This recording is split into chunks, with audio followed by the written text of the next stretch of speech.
Hello students, में स्वागत है। आज हम लोग पढ़ने वाले हैं BSc first year organic chemistry के अंतर्गत यूनिट नंबर 1 के अंतर्गत आने वाला बहुत ही इंपॉर्टेंट है जिसका नाम है प्रेरणिक प्रभाव के प्रकार। इसकी पिछली वीडियो में मैंने आप लोगों को प्रेरणिक प्रभाव क्या होता है उसको बता दिया था। मैं आपको थोड़ा सा आइडिया यहाँ पे दे दूंगा, आपको मैं फिर इसके प्रकार को अच्छे तरीके से समझा देने वाला हूँ। ठीक है, तो वीडियो में अंत तक बने रहिएगा और चलिए स्टार्ट करते हैं। ठीक है, सबसे पहले मैं प्रेरणिक प्रभाव क्या है इसको मैं एक बार और रिवाइज करा रहा हूँ। क्या होता है कि कार्बन की चेन में, कार्बन की श्रृंखला में अगर कोई किसी एक सिरे तरफ ऐसा परमाणु या तत्व या समूह जुड़ा हो जो इस कार्बन से क्या हो, अधिक विद्युत ऋणात्मक हो, तो क्या करता है, कार्बन से क्या करता है, कार्बन के बीच में जो पाई बंद होता है, सॉरी सिग्मा बंद होता है, उससे क्या करता है, इलेक्ट्रॉनों को अपनी ओर आकर्षित करने लगता है। जिससे इसके ऊपर क्या आता है, माइनस चला जाता है, इसके ऊपर क्या आता है, प्लस चला जाता है। तो इस प्रकार से इस पाई इलेक्ट्रॉनों को खींचने के, सॉरी सिग्मा इलेक्ट्रॉनों को, पाई इलेक्ट्रॉन, तो सिग्मा इलेक्ट्रॉन के खींचने के प्रभाव को क्या बोलते हैं हम लोग, प्रेरणिक प्रभाव कहते हैं। ठीक है, ये मैंने बता दिया। ठीक है, अब हम लोग प्रेरणिक प्रभाव के प्रकार पे फोकस करते हैं। प्रेरणिक प्रभाव जिसको हम लोग इंडक्टिव इफेक्ट भी बोलते हैं, मैंने आपको बता दिया था इंडक्टिव इफेक्ट। तो इसके प्रकार मैं आपको बताने जा रहा हूँ। देखो, दो प्रकार का होता है, मैं दोनों को एक साथ बता देना चाहता हूँ आप लोगों को। ठीक है, एक है अपने पास प्लस आई प्रभाव, जिसको हम लोग बोलते हैं धनात्मक प्रेरणिक प्रभाव।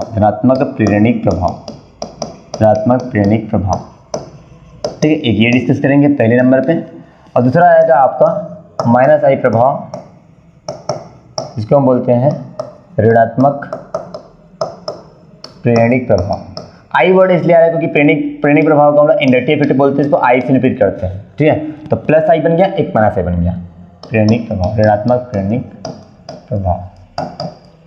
ठीक, अब देखिएगा, मैं आपको एग्जांपल से समझाना चाहता हूं। जैसे मान लो मेरे पास कार्बन की श्रृंखला में कोई ऐसा समूह जुड़ा हो, जैसे कि मान लो मैंने जोड़ दिया यहाँ पे NH3+, इसको हम एमिनियम आयन बोलते हैं। ठीक है, याद रखना। ये क्या करता है, चूंकि नाइट्रोजन के पास पॉजिटिव चार्ज है, नाइट्रोजन के पास कभी पॉजिटिव चार्ज है, स्टेबल नहीं होता, स्थायी नहीं होता, इसलिए क्या करेगा, ये इलेक्ट्रॉन खींचना चाहेगा। तो ये जब इलेक्ट्रॉन खींचना चाहेगा तो ये कहाँ से खींचेगा, इस सिग्मा बंधों से खींचेगा, कार्बन के बीच के सिग्मा बंध को, इस प्रकार से। तो इस प्रकार से कार्बन की श्रृंखला से बंध से इलेक्ट्रॉन को अगर कोई पदार्थ, कोई भी अणु या कोई अणु हो सकता है, कोई आयन हो सकता है, कोई परमाणु हो सकता है, कोई समूह हो सकता है, जो अपनी ओर क्या करता है, आकर्षित करता है। यानी जैसे मान लो कि आप वो अणु हो जो कि खींचने वाले हो, तो आपकी तरफ इलेक्ट्रॉन आ रहा है, यानी आप माइनस हो रहे हो। ठीक है, तो इसको बोलेंगे माइनस आई प्रभाव। सॉरी, मैं यहाँ पे उल्टा एग्जाम्पल दे दिया। ये जो एग्जाम्पल है वो माइनस आई प्रभाव का एग्जाम्पल है, मैं जो दे रहा हूँ। ठीक है, माइनस आई प्रभाव का एग्जाम्पल है। ठीक है, जिसको हम लोग ऋणात्मक प्रेरणिक प्रभाव कहते हैं, जिधर इलेक्ट्रॉन खींचा चला जाता है। ठीक है, कार्बन की श्रृंखला से। ठीक है, ये कोई रिंग से भी हो सकता है। इस प्रकार से कोई रिंग है, मान लो मैं रिंग ले लिया और इसे मान लो कि मेरे पास पाई बन इस प्रकार से है, बेंजीन रिंग हो गया, और मान लो यहाँ पे कुछ ऐसा समूह जुड़ा हो, जैसे कि मैं बता देता हूँ OH, ये डबल बंद ऑक्सीजन। ठीक है, तो यहाँ पे C डबल OH, इसको हम लोग बेंजोइक अम्ल बोलते हैं, याद रखिएगा। बेंजोइक अम्ल में जो इस कार्बन के साथ क्या हुआ है, एक C डबल OH समूह, कार्बोक्सिलिक अम्ल समूह जुड़ा हुआ है, जिसमें ऑक्सीजन की विद्युत ऋणात्मकता जो होती है, विद्युत ऋणात्मकता वो कार्बन से ज़्यादा होती है। इसलिए क्या होगा कि ये जो ऑक्सीजन की वजह से क्या होगा, इस कार्बन पे इलेक्ट्रॉन की कमी होगी, और कार्बन पे इलेक्ट्रॉन की कमी होगी तो ये बेंजीन रिंग से इलेक्ट्रॉनों को क्या करेगा, अपनी ओर आकर्षित करेगा। ठीक है, इस प्रकार से। ठीक है, तो ऐसा समझ सकते हो कि यहाँ पे क्या होने वाला है, जो बेंजीन से जो पाई इलेक्ट्रॉन है वो जाने वाला है कार्बन की इस तरफ शिफ्ट होने वाली है। अर्थात हम बोल सकते हैं कि ये वाला जो प्रभाव है ना, खींचने वाला प्रभाव, केवल खींचने वाला प्रभाव, आंशिक रूप से खींचने का प्रभाव, ये भी आपको याद रखना। ठीक है, तो इस प्रभाव को हम लोग क्या बोलेंगे, माइनस आई प्रभाव बोलेंगे, जो कि समूह की ओर या फिर किसी परमाणु की ओर क्या हो रही है, आकर्षित हो रही है। ठीक है, ये बात को याद रखिएगा। ठीक है, तो इस प्रकार से आपने समझ गए होंगे कि जब किसी कार्बन की श्रृंखला या फिर कार्बन की रिंग पर क्या हो, कोई ऐसा परमाणु या फिर ऐसा समूह या फिर ऐसा तत्व जुड़ा हो जिसकी विद्युत ऋणात्मकता जो है वो कार्बन की तुलना में क्या होती है, ज़्यादा होती है, उधर अगर इलेक्ट्रॉन का आकर्षण होने लग जाए, पाई इलेक्ट्रॉन का आकर्षण हो जाए, फिर सिग्मा इलेक्ट्रॉन का आकर्षण हो जाए, इलेक्ट्रॉन का आंशिक रूप से आकर्षण हो जाए, तो इस घटना को हम ऋणात्मक प्रेरणिक प्रभाव बोलते हैं। और उन समूहों को हम लोग क्या बोलते हैं, इलेक्ट्रॉन आकर्षी समूह बोलते हैं। इलेक्ट्रॉन आकर्षी समूह, उन समूहों को बोलते हैं इलेक्ट्रॉन आकर्षी समूह, या फिर इसको ऐसे ही बोलते हैं इलेक्ट्रॉन खींचने वाले समूह, इलेक्ट्रॉन खींचने वाला समूह। ठीक है, या फिर एक और बोल सकते हैं कि इसको -I प्रभाव वाले समूह भी कह सकते हो, ठीक है। एग्जाम्पल आपको दो दे चुका हूँ, तो मैं आपको इसका क्रम भी बता देता हूँ कि एमिनियम आयन जो कि बहुत ही क्या होता है, अच्छा खासा -I प्रभाव वाला होता है। उसके बाद आपको ये COOH का आपको याद लेना है, OH करके आपके पास फिर आपको ये याद रखना है कि फ्लोरीन, क्लोरीन, ब्रोमीन, आयोडीन, ये सब समूह है ना, ये सब समूह है, इनके बीच में बंध भी है, यहाँ पे बंध बना के रखा हूँ, ठीक है, ये ठीक है। और लास्ट में OH को ऐसे करके याद रखना, ठीक है, इस प्रकार से। तो ये पे आप लोग देख पा रहे होंगे कि यहाँ पे क्या हो रहा है, अपने पास ये खींचने वाले सभी के सभी क्या है, समूह है, ठीक है, जो कि इलेक्ट्रॉन को अपनी ओर क्या करते हैं, आंशिक रूप से आकर्षित करते हैं, ठीक है। ये आपको कुछ सीक्वेंस भी आपको एग्जांपल में लिख देने हैं, ठीक है। ये हो गया ऋणात्मक प्रेरणिक प्रभाव। अब मैं आपको धनात्मक प्रेरणिक प्रभाव बता रहा हूँ। धनात्मक प्रेरणिक प्रभाव में इलेक्ट्रॉन जो है वो उस समूह या उस तत्व या परमाणु से दूर जाएगा, ठीक है। जैसे एग्जाम्पल के लिए आपको बताना चाह रहा हूँ मैं आपको, जैसे मैंने क्या किया, कार्बन की श्रृंखला में एग्जाम्पल ले रहा हूँ। कार्बन की श्रृंखला में मान लो यहाँ पे कोई ऑक्सीजन वाला समूह है, ठीक है, इस प्रकार से, ठीक है।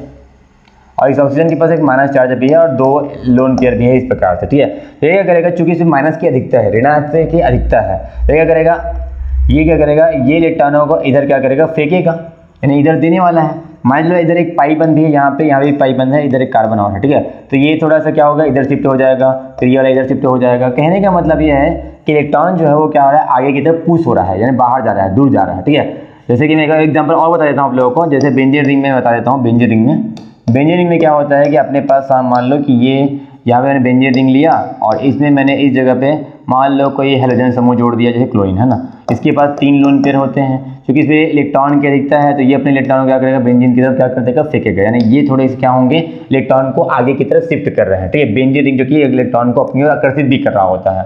तो इस प्रकार से आपने समझा कि यहाँ पे इलेक्ट्रॉन जो है वो बेंजीन रिंग की तरफ जाएगा या फिर कार्बन की श्रृंखला की तरफ जाएगा। तो समझ जाइएगा आंशिक रूप से होगा, ये जो भी होगा वो आंशिक रूप से होगा।